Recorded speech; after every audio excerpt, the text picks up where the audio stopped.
Oh, this is a poem that I made with a stranger on the internet. Y'all know Omegle.com chat?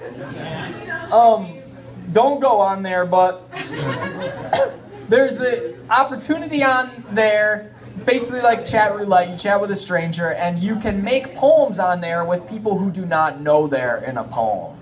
So that's what I was doing here, and this was my chat with a stranger. Stranger said, "Hey." I said, "Party inside of a dead horse. Your conversational partner has disconnected." Yeah. I had this Justin Bieber fan Twitter account back in the day as well. Shouts out. Who here has had a Justin Bieber fan Twitter account? Most of us. And I know the rest of you didn't raise your hand. You're probably lying, but it's like, that's chill. But like, these are some of my best Justin Bieber tweets when I was running this account, Bieber Crazy for you. Would you murder someone to be Justin Bieber's baby? Would you cut someone and watch them bleed to death to be with Justin? Would you get your tubes tied if Justin said he would never be with you? Trick question, never say never. And I was tweeting those, and I tweeted some other ones like similar, and I was like, there was one that was like, would you put a gun to your parents' head for a chance to chill with Justin? And this person responded like, oh my God, no. But some other people were retweeting, so I feel like they were down. Down with the sickness.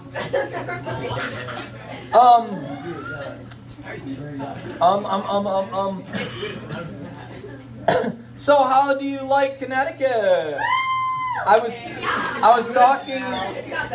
was talking to my friend Beach Sloth in New York City. Y'all, who here knows of Beach Sloth? Just a few. He's very underground.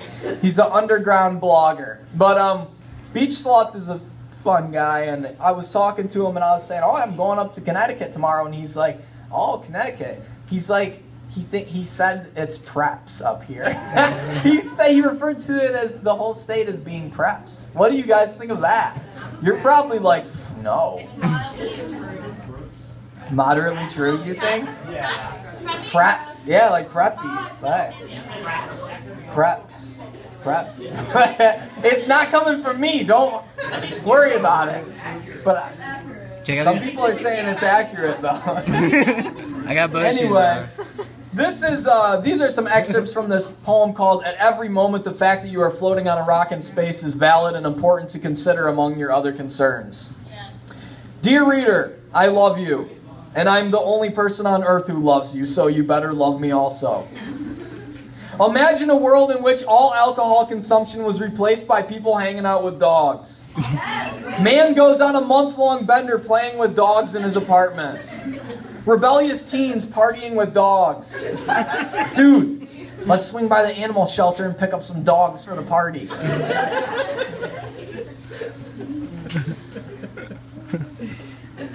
Dear reader, my dog can't get out of the microwave. Ha ha ha ha ha. Dear reader, if my dog doesn't get legal assistance, he could lose his house. Ha ha ha ha ha ha. Question about Land Before Time. How is their narrative?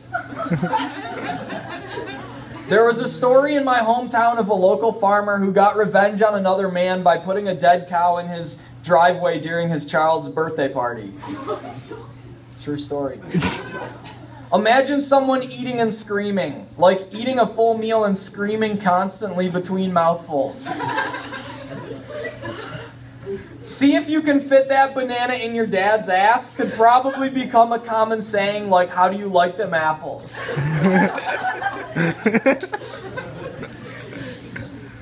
Yeah. I have this rare poem that I don't know if I've ever read this live before, so shouts out to Connecticut for the first ever. This one-line poem with the title though too, so it's 2 lines. Do you people have windmills? No. Do your local people have windmills? And do you? No. No. That's not. We have windmills in Michigan. And there's some other places as well. I've seen them in Washington State, Maryland, somebody said, Costa Rica, Pennsylvania.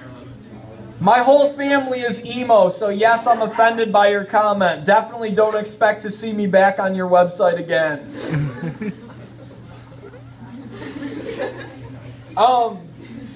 This is a little poem called Thanks My Son Can't Poop. Sunrise on these Pittsburgh bridges. I'm ready to have cans of black beans thrown at my arms and face. I'm ready to have bean cans seriously whipped at me. I'm gonna pee in my mom's tank of her toilet so when she flushes the water is still yellow. Okay, so this is a great book, and we can all agree, hands in the air if you say, I give it a 10 out of 10. Okay, most of you agree. No, so if you are interested in this book, you can get it online, look up my name, you'll find it probably. It's actually, the site to actually buy it from is boosthouse.com, boost-house.com.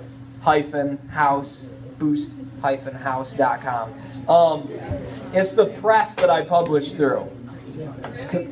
Anyway, this is my other book that I have with me though, and I do have copies of this that I can sell you if you're interested, but I can also read you stuff for free. So this is Calculating How Big of a Tip to Give is the easiest thing ever. Shout out to my family and friends.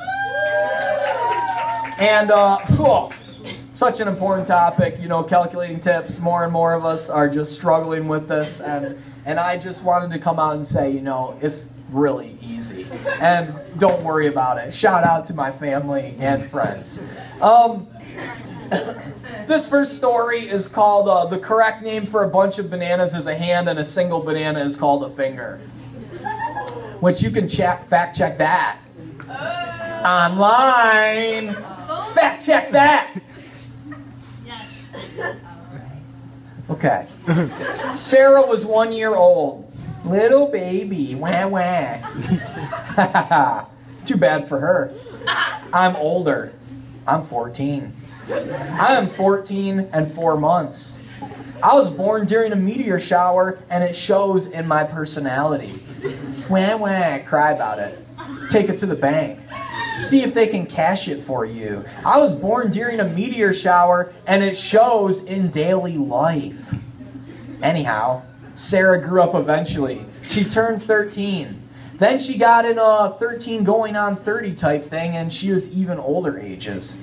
Eventually, she grew to the age of, get this, 35. Wow. More weird stuff happened. Blah, blah, whatever. Then she was 50. Corn grew. Trucks drove with corn all over the world. Trucks drove with soybeans. Trucks drove with natural gas, coffee beans, cow manure. Global warming got worse. Sarah turned 60. People suffered. Hurricanes. Gazelles ran. Gazelles drank water. Lions ate gazelles. Some of those gazelles got away for a while. The sky went from dark to light and back to dark over 12,000 times. Sarah was alive. Sarah was alive and it was beautiful and hard. Sarah got away for a while. Then Sarah was 90 or something. Then Sarah was dead. Sarah was dead and it was beautiful and hard. Sarah got away for a long time then. The end. Can you believe the progression of a human life? Who's seen the music video for that Saves the Day song? I think it might be called Funeral, where it goes around the room and it keeps showing older portions of these people's life. It shows their whole life. It's a sad fucking music video.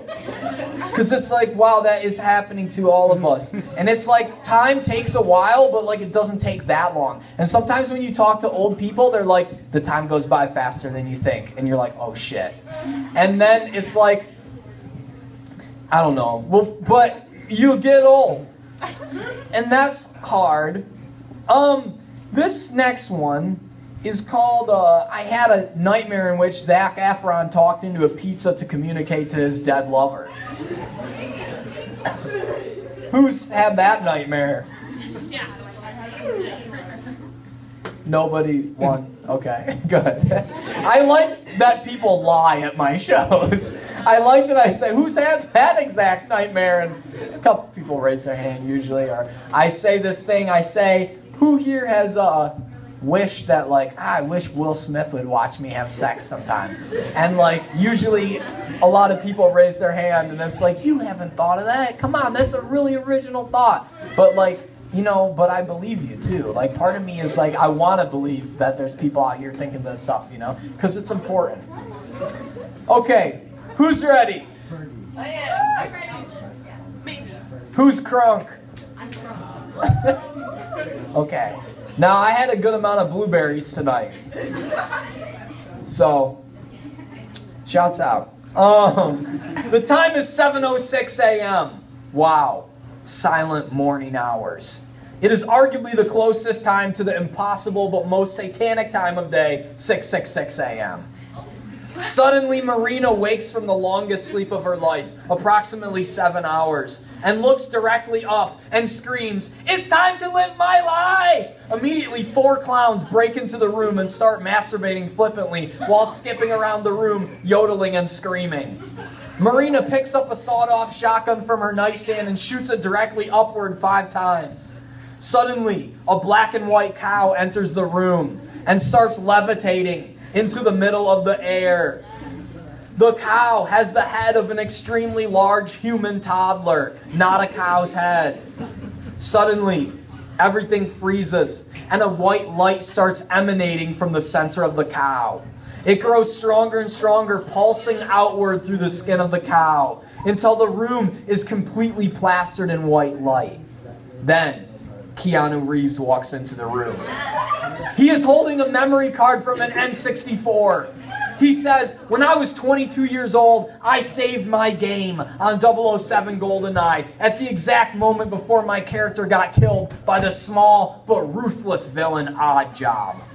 Whenever I need a reminder that human life is fleeting, that everything is temporary, and most of the processes at work in the universe are beyond my control, I load this game."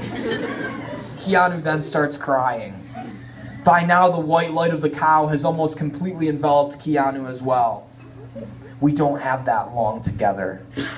I wish we had longer. The white light takes him, and he is gone. The end.